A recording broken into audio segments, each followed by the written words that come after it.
Bagi yang nggak suka dengan bau pete, untuk dijadikan nasi goreng itu bisa dikurangi baunya, yaitu dengan digoreng dulu sebelum nasinya dimasukin ke penggorengan. Nah, sebelumnya dikupas dulu seperti ini ya, biar bersih.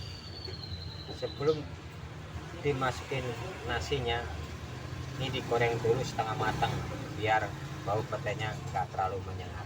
Selamat mencoba.